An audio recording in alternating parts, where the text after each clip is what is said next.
ചായ 2 അധികം വേണം.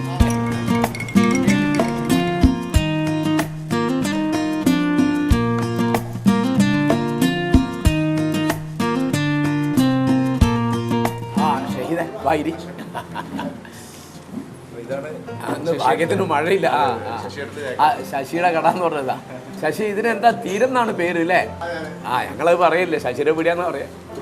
പല കടകൾക്കും മലയാളത്തിലുള്ള പേര് അതൊന്നും ഇപ്പൊ ഇല്ല, അതൊക്കെ കുറച്ച് മുമ്പാണ്. ഇപ്പൊ ഒക്കെ യൂറോപ്യൻ ആയി പോയില്ലേ. പിന്നെ ഞാൻ പേരിട്ട് കുറെ കടകൾ ഉണ്ടായിരുന്നു, ചില കടകളൊക്കെ ഇപ്പോഴും ഉണ്ട്. ഇപ്പൊ ആ കൗതുകമൊക്കെ ആൾക്കാർ പോയി. ഞാൻ എത്രയോ കൊല്ലമായിട്ട് ഇവിടെയാണ്. ഇവിടെ വന്നിട്ട് ഒരു പത്രം നോക്കും, ഇവിടുന്ന് മാതൃഭൂമി വായിക്കും. ആ ഒരു 10-15 മിനിറ്റ് ഇവിടെ ഇരിക്കും. 6ാം ക്ലാസ്സിൽ ഗാന്ധിയുടെ ഒരു പാഠം പഠിക്കാണ് ഹിന്ദിയിൽ. അതിൽ രാവിലെയും വൈകുന്നേരവും ഗാന്ധി നടക്കുന്നതിനെ പറ്റി പറയുന്നുണ്ട്. അതായത് ഗാന്ധിന്ന് എനിക്ക് എളുപ്പത്തിൽ പഠിക്കാൻ പറ്റിയല്ല, മറ്റൊക്കെ വലിയ ബുദ്ധിമുട്ടാണ്.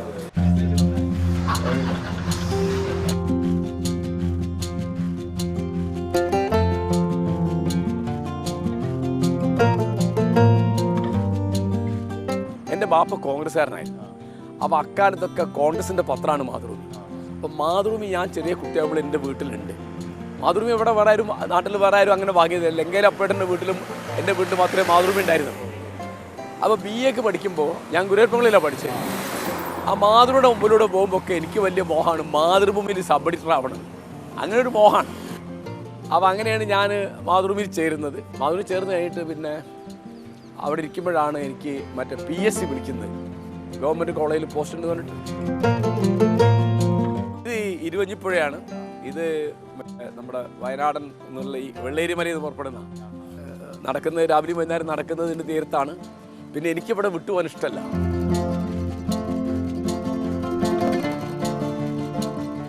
പേരെപ്പോഴും ഒരു കൗതുകമാണല്ലോ, ഈ കാരശ്ശേരിയോട് പേര് ചേർത്തുകൊണ്ടാണ് ഈ ശരിക്കും മുഹിയുദ്ദീൻ നടുക്കണ്ടിയിൽ കാരശ്ശേരി ആകുന്നത്. അതെങ്ങനെയാ, അതിന്റെ ഒരു കഥ എങ്ങനെയാ? അതെന്താ വെച്ചാല് എനിക്ക് ചെറുപ്പത്തിൽ എങ്ങനെയാന്ന് അറിഞ്ഞൂടാ, എഴുത്തുകാരനാവണം എന്നൊരു മോഹമാണ്. അന്നേ ഞാൻ കാണുന്നൊരു പേരാ SK പൊറ്റക്കാട്. അതെന്താന്ന് എനിക്ക് അറിഞ്ഞൂടാ, SK പൊറ്റക്കാട്. അതുപോലെ എൻ്റെ കസിൻ ഉണ്ട് സലാം കാരശ്ശേരി, പിന്നെ എൻ്റെ ഗുരുനാഥനുണ്ട് നെട്ടയം ശിവദാസ്. സ്ഥലപ്പേരിനോട് ചേർത്ത് ആ സ്ഥലപ്പേര് വേണമെന്നൊരു എനിക്ക് അറിഞ്ഞൂടെ തോന്നുന്നു. അപ്പോൾ ഞാൻ എന്ത് ചെയ്തു, അത് നോക്കുമ്പോൾ ഈ മൊഹിയുദ്ദീൻ നടുക്കണ്ടിയിൽ നിന്നാണ്. അപ്പോൾ അത് ഞാൻ ചുരുക്കിയിട്ട് MN ആക്കി. ഐഡന്റിറ്റിയിലുള്ളതാണ് ഈ മതവിമർശനം എന്നുള്ളതും കൂടി. ഞാൻ നിസ്കരിക്കുന്ന ഒരു കാലുണ്ട്, നിസ്കാരമൊക്കെ ഉണ്ടായിരുന്നു. അഴീക്കോട് മാഷ ക്ലാസ്സിന്ന് 12:30 ആവുമ്പം വെള്ളിയാഴ്ച ആർക്കും ഓർമ്മ ഉണ്ടാവില്ല. ഞാൻ എണീറ്റ് വെക്കും, മാഷും ഓർമ്മ എന്താണോ എന്ന് ചോദിക്കും. അപ്പം എനിക്ക് പള്ളിയിൽ പോകണം. ശരി, അങ്ങനെ അഴീക്കോട് മാഷ ക്ലാസ് എന്ന് പറഞ്ഞാൽ എനിക്ക് അത്ര ഭ്രമമുള്ള ക്ലാസ്സാണ്. അത് കട്ട് ചെയ്തിട്ടാണ് ഞാൻ പള്ളിയിൽ പോകുന്നത്. അത് കഴിഞ്ഞ് പിന്നെ എനിക്കിതിലൊന്നും ഒരു കഥയില്ലാന്ന് തോന്നുന്നു. പിന്നെ ഞാനൊരു നിരീശ്വരവാദിയോ യുക്തിവാദിയോ ഒന്നുമല്ല. എന്നുവെച്ചാൽ ഇതിപ്പോൾ ദൈവത്തെപ്പറ്റി ആലോചിക്കേണ്ട കാര്യം എന്താണ് എനിക്ക്. ഇപ്പം ഞാൻ എത്തി നിൽക്കുന്ന എവിടെയെന്ന് വെച്ചാൽ എനിക്കൊന്നും മനസ്സിലാവുന്നില്ല. ഇപ്പോൾ ദൈവം ഉണ്ടായിക്കോട്ടെ, ഇല്ലെങ്കിൽ ഇല്ല. അപ്പം ദൈവത്തെ കൊണ്ട് എനിക്കൊരാവശ്യമില്ല. അദ്ദേഹത്തിന് എന്നെ കൊണ്ടൊരു ആവശ്യം ഉണ്ടാവേണ്ട വിഷയമില്ല, അദ്ദേഹം ദൈവമല്ലേ. അപ്പൊ ഞാനിവിടെ വായിച്ചിട്ടുണ്ട്, ദൈവം ഉണ്ടോന്ന് എനിക്ക് അറിഞ്ഞുകൂടാ, പക്ഷെ ദൈവത്തിന്റെ അന്തസ്സിന് നല്ലത് ഇല്ലാതിരിക്കുകയാണ്. ആ നിലപാടിലുള്ളത്. അതെ, അല്ല, അതായത് ഞാനെപ്പോഴും ഓർക്കാൻ ഇഷ്ടപ്പെടുന്ന ഒരു കാര്യം ബുദ്ധന്റെ വാക്യങ്ങളാണ്. ബുദ്ധൻ അദ്ദേഹത്തോട് ചോദിക്കുമ്പോൾ പറയുന്നുണ്ട് ദൈവം ഉണ്ടോ ഇല്ലെന്ന് എനിക്ക് അറിഞ്ഞുകൂടാ. പിന്നെ അദ്ദേഹം പറഞ്ഞപ്പോൾ ഏറ്റവും പ്രധാനപ്പെട്ട കാര്യമാണ് ഞാൻ എടുക്കുന്നത്. എന്താ വെച്ചാൽ എൻ്റെ ആദി ദൈവത്തിൻ്റെ നിഗൂഢതയെ പറ്റിയല്ല, മനുഷ്യൻ്റെ ദുരിതങ്ങളെ പറ്റിയാണ്. I'm not worried about the mystery of God, I'm worried about the misery of man. നീ എവിടെ പോണ്? ശരി. 1985 ഏപ്രിൽ. ഹലോ, ഞങ്ങൾ അങ്ങോട്ട് വരികയാണ്.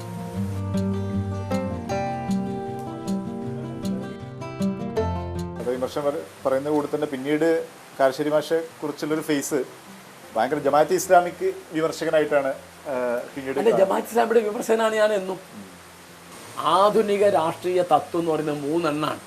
1 ജനാധിപത്യം, 2 മതേതരത്വം, 3 ദേശീയത. ഈ 3 സിദ്ധാന്തങ്ങളിലാണ് ജനാധിപത്യം നിൽക്കുന്നത്. ജനാധിപത്യത്തിന് മൗദൂദി എതിരാണ്.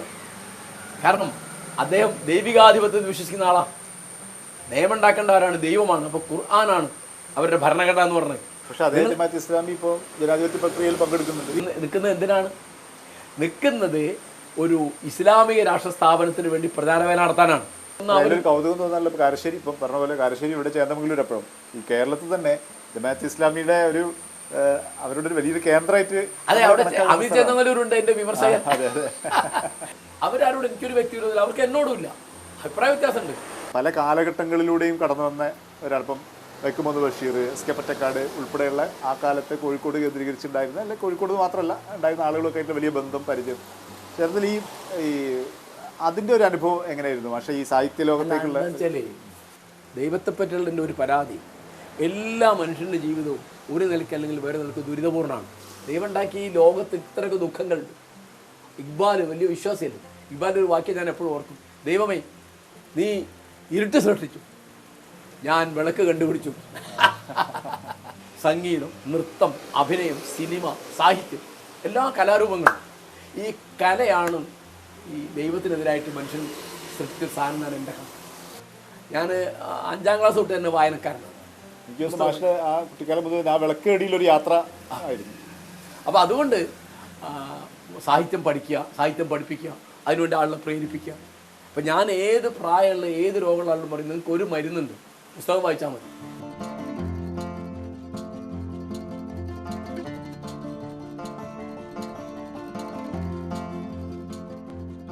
വീടെത്തി, അമ്പാടി എത്തി. വീടിന്റെ പേര് വീട് ഇത് ഞാൻ ഉണ്ടാക്കിയ വീടല്ല, ഇത് എൻ്റെ സുഹൃത്ത് രാധാകൃഷ്ണൻ ഉണ്ടാക്കിയതാണ്. അദ്ദേഹം വലിയ ഭക്തനാണ്, അദ്ദേഹമാണ് അമ്പാടി എന്ന് പേരിട്ടത്. അപ്പം ഇത് സാഹചര്യവശാൽ അദ്ദേഹം വെക്കുന്നു എന്ന് എന്നോട് പറഞ്ഞ ഉമ്മയാണ്. ആ ഉമ്മ പറഞ്ഞു, ആ വീട് നീ വാങ്ങിക്കുക. അപ്പം ഞാൻ ഉമ്മയോട് ചോദിച്ചു, ഇതിൻ്റെ പേര് രാധാകൃഷ്ണൻ ഇട്ടത് അമ്പാടി എന്നാണ്, ആ പേര് മാറ്റണമെന്ന് ചോദിച്ചു. ഉമ്മ ഇതിനെ ഒരു നല്ല പേരല്ലേ. അപ്പം ഞാൻ പറഞ്ഞത് ഹിന്ദുക്കളുടെ ദൈവത്തിൻ്റെ വീടാണ് അമ്പാടി, അതിനെന്താ തിരക്കിട്ട് ചോദിച്ചു. ആ പിന്നെ ഞാൻ എൻ്റെ ഭാര്യയോടും മക്കളോടും ചോദിച്ചു, ഈ പേര് നിങ്ങൾക്ക് അവർക്കാർക്കും ഒരു ബുദ്ധിമുട്ടില്ലെന്ന്. സാമൂഹ്യ വിഷയങ്ങൾ, മതവിമർശനമൊക്കെ ഉണ്ട്. അതിൻ്റെ കൂടെ തന്നെ ഒരു രാഷ്ട്രീയ ജീവി കൂടിയായിട്ടാണ് ഞാൻ മാഷെ കാണുന്നത്. രാഷ്ട്രീയ ജീവി ഉദ്ദേശിക്കുന്നത് രാഷ്ട്രീയ പ്രവർത്തകൻ എന്നുള്ള രീതിയിലല്ല, രാഷ്ട്രീയം ശ്രദ്ധിക്കുകയും വിമർശിക്കുകയും ചെയ്തു. ഞാൻ എൻ്റെ കണക്കിന് ഒരു പൗരാവകാശ പ്രവർത്തകനാണ്. ഒരു പൗരാവകാശ പ്രവർത്തകന് പ്രകൃതിയെപ്പറ്റി, സ്ത്രീയെപ്പറ്റി, രാഷ്ട്രീയത്തെപ്പറ്റി, സിനിമയെപ്പറ്റി, മതത്തെപ്പറ്റി ഒക്കെ ആലോചിക്കേണ്ടി വരും. അത്രയേ ഉള്ളൂ.